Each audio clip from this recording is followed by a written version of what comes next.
Scotland is at war and has just won a great battle.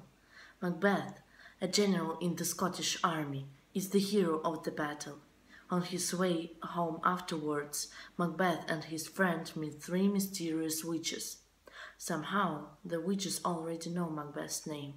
They tell him that he is going to be promoted and that he will be given more money, land and power. When they say, Macbeth, the future king, Macbeth is confused and doesn't really believe the witches. Soon afterwards, Macbeth receives a message from Duncan, the King of Scotland. King Duncan wants to reward Macbeth of his victory and has just decided to promote him, giving him more money, land and power. This is exactly what the witches said would happen. So Macbeth wonders if it is also true that he will become king one day. Macbeth's wife, Lady Macbeth, soon hears about the husband's success and the witch's predictions. She becomes excited about the idea of her husband becoming king, and she wants to be the queen herself. But she is worried that Macbeth won't do anything to make it happen.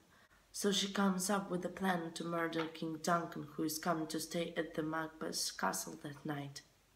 At first Macbeth doesn't like the idea, but Lady Macbeth has a very powerful personality and is very cold-blooded. She persuades him that murdering Duncan is the best thing to do and that she will plan everything. That night, while King Duncan is sleeping, Macbeth and Lady Macbeth make his guards strong. When the guards are asleep, Macbeth comes into Duncan's room and kills him with a knife. Next morning, when the king's death is discovered, Macbeth kills the guards and tells anyone that he did this because they killed the king. Duncan's son Malcolm is frightened that he might be killed too, and so he escapes to England to lie low and stay safe. With Duncan dead and Malcolm away in England, Macbeth becomes King of Scotland and Lady Macbeth becomes Queen.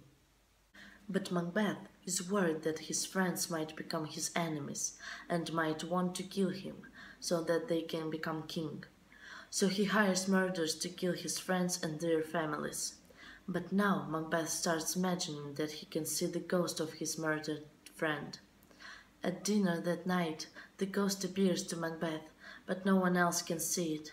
Macbeth behaves very strangely in front of all his guests. Macbeth goes to see the witches again, who make more predictions, but they tell him that he will be safe until an herbivorous comes to his castle. Macbeth is relieved. After all, forests obviously cannot move. Lady Macbeth is tortured by the guilt of Duncan's murder. She has started sleepwalking and thinks she can see blood on her hands. She cannot get her hands clean. She finally goes mad and kills herself.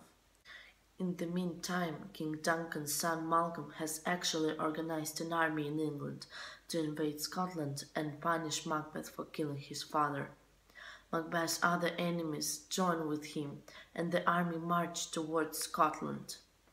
Macbeth waits for the English army at his castle and is convinced the witch's predictions means he's safe. But he's terrified when he hears the English army is using branches from the trees of the forest to protect themselves. He realized what this means. The forest really is coming to his castle. Macbeth is no longer safe, and he is killed in the battle. With Macbeth dead and his head cut down, Malcolm becomes the new king of Scotland.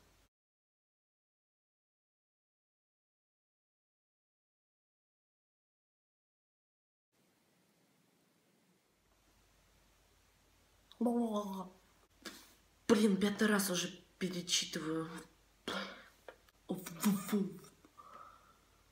А как это читается? Ладно, это надо переделать потом.